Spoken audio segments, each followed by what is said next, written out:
of using her particular body and the performance of homelessness to, again, even though she was not homeless, she chose to be homeless to make a point. And so that blurs into the ninth slide, and I think this is also another really important point. If you took my rhetoric of advocacy class, you know the term of body rhetoric, and that's sort of what we're talking about here. Body as proof, I think, is really, really important. This is on page 222. Some really interesting things where she herself, her body, becomes an argument. Without her, she's still saying stuff, but her body, and so she's performing a sense of homelessness because she was kicked out of the motel in order for them to have a museum. And so she becomes what they say is a dissonant body. And Gerard Hauser says, or explains, the dissonant bodies become the very site, the place of political struggle, as they attempt to find their dissonant voices while the authorities use all available means to mute them. So she becomes a dissonant voice. And the resisting body becomes what they call a loci or a location where you can come up with arguments, or there becomes resources for arguments. Your body, because you have been displaced, because you are dissonant, becomes an example, an embodiment of the point. Look, I was kicked out. Is this civil rights? You're celebrating civil rights, and you denied my civil rights. That doesn't jive. So I think that's sort of what they're trying to say here.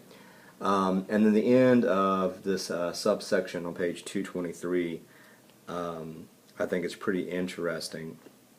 And so I'll read that final paragraph here because I think it's particularly important about what she could and could not do, what she was trying to do before the expansion really silenced her. This is what Armada or Armada, I don't know. I don't know how to say Armada. Whereas the original museum's narrative left visitors in a kind of 1960s time warp, Smith exhorted them to consider the present-day civil rights challenges faced by street people like herself. Her presence also invited visitors to be more mindful of the subjective nature of history and memory. However, as the next section of this chapter will demonstrate, the 2002 expansion reconfigures place and the politics of public memory, changing altogether the dialogic force of Smith's protest. So she was doing some good, so the author says. It's his or her point of view, his or her interpretation. But the expansion screwed everything up. It silenced her in a sense. So then page or slide 10 is sort of Smith's protest now. That first sentence in there was awesome. What is socially peripheral is often symbolically central. And if we ignore or minimize inversion and other forms of cultural negation, we often fail to understand the dynamics of symbolic processes generally. It's beautiful. It rolls off the tongue. So basically, this idea is that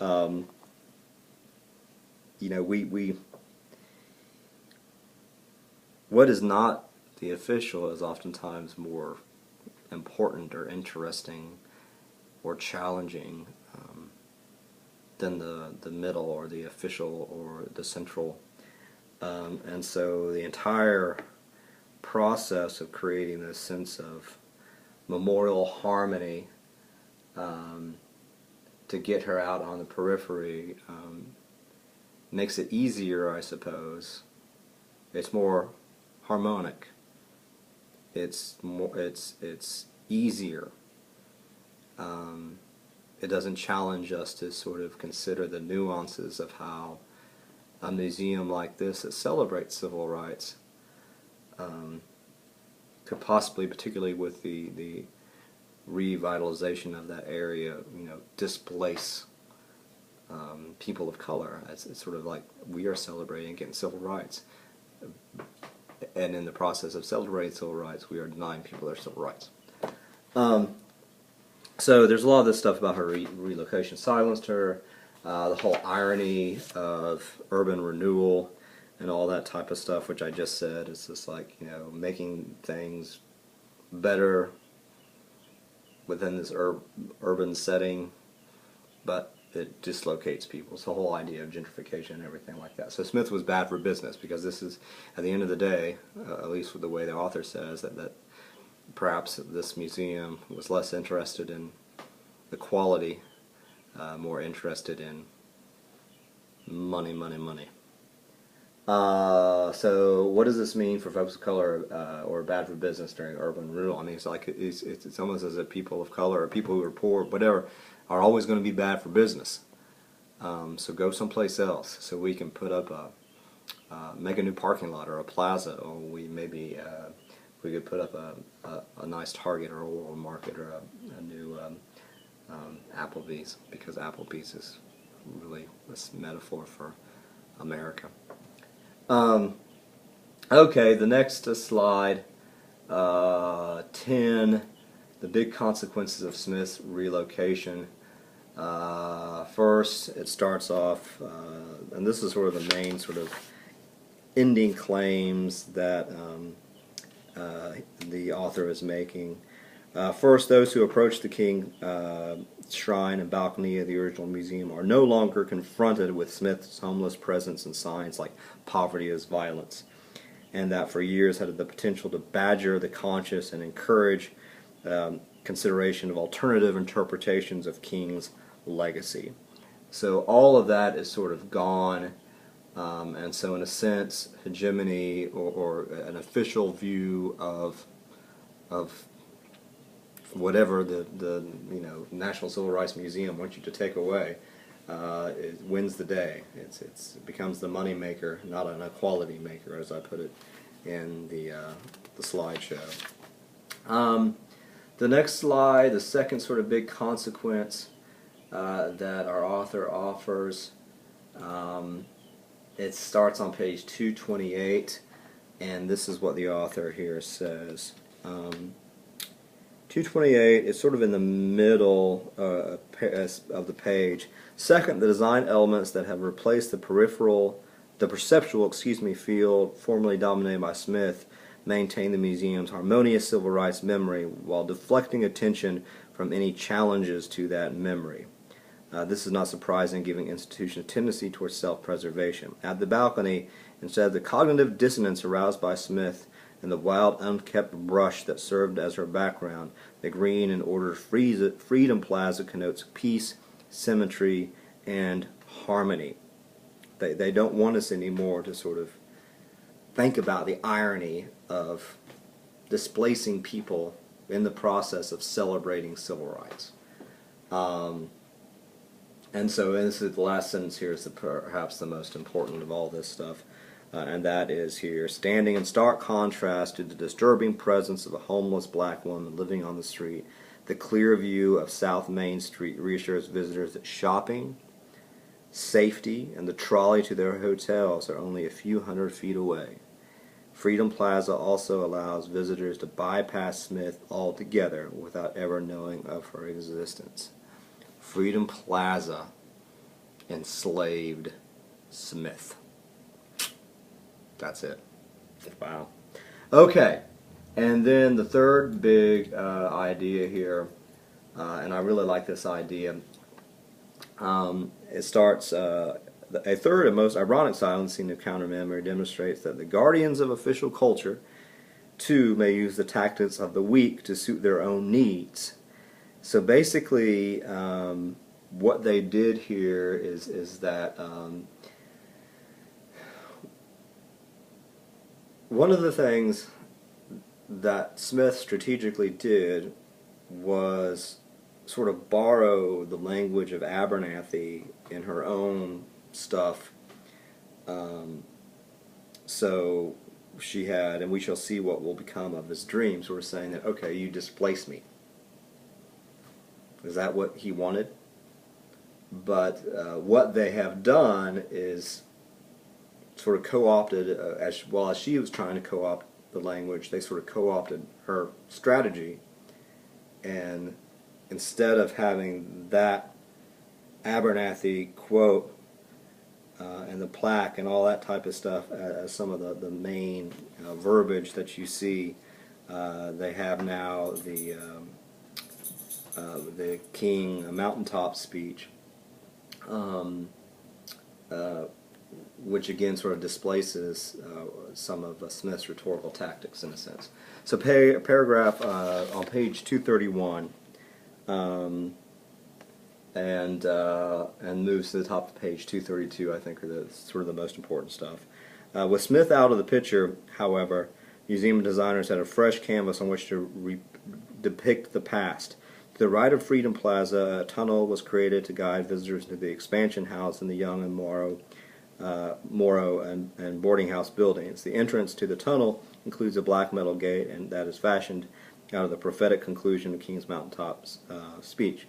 I may not get there with you, but I want you to know that we as a people will get to the promised land. Blah, blah, blah, blah, blah. In essence, Smith's vernacular appropriation of "and we shall see what will become of his dreams" was replaced with the museum's official appropriation of "I may not get there with you." Rhetorically, the physical relocation of Smith erases her words and replaces them with a quotation that deflects attention from any challenges to the museum's version of memory, as well as any challenges to the ethics of its practices. The dissonance created by Smith recedes in the background while the harmonious words of King dominate the scene in steely resilience. It would appear that museum designers took a page from Smith's own book by inserting a discursive message of their own into visitors' perceptual field. That's good stuff. And then the whole permanence and change stuff is, again, Smith's replacement with a more official institutionalized memory also calls to mind the notion of permanence and change. On the one hand, everything about Smith's counter-moral suggests his vernacular, ethereal quality, all of her materials, blah, blah, blah, blah, blah. If the evidence of our eyes suggests anything, it is that the momentum of this contest has shifted dramatically in favor of institutionalized memory. And in holding the magnifying glass up to this process, we witness memory's imminent death as much as we do its life. And that is how the ebb and flow of different memories. There was dissonance, there was a clash. Smith was trying to get her point across. The museum pushed her away to create a sense of harmony. We'll see what happens. Who knows? Can there be more change? It's just this constant ebb and flow of public memory. That's sort of what permanence and change means from my vantage point with my cool computer classes and delicious Diet Coke. Again, I would highly urge you to go see Man of Steel, which I have not seen. Actually, I would recommend Superman 1. Came out in 1978. Brilliant.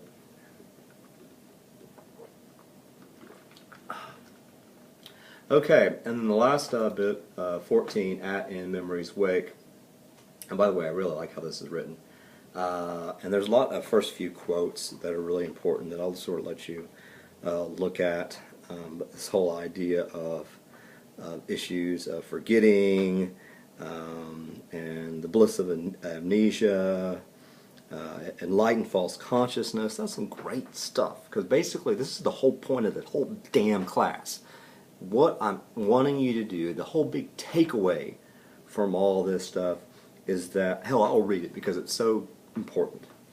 We need to discriminate among memory practices in order to strengthen those that counteract the tendencies in our culture to foster uncreative forgetting, the bliss of amnesia, and what the German philosopher Peter Stoller once called enlightened false consciousness. We are not critical about stuff. We go to various tours and go, oh, this is so neat. We don't think critically about the irony of displacement. Like for instance, why did the Magnolia, plantations garden? Why they started gardening in the first place? Was it really to woo that woman? Hell no. He wanted to make money because he lost all his slaves. He had to lose his slaves. His emancipation. Do you think he would have done that without emancipation? Without this? Hell no. They would have been there.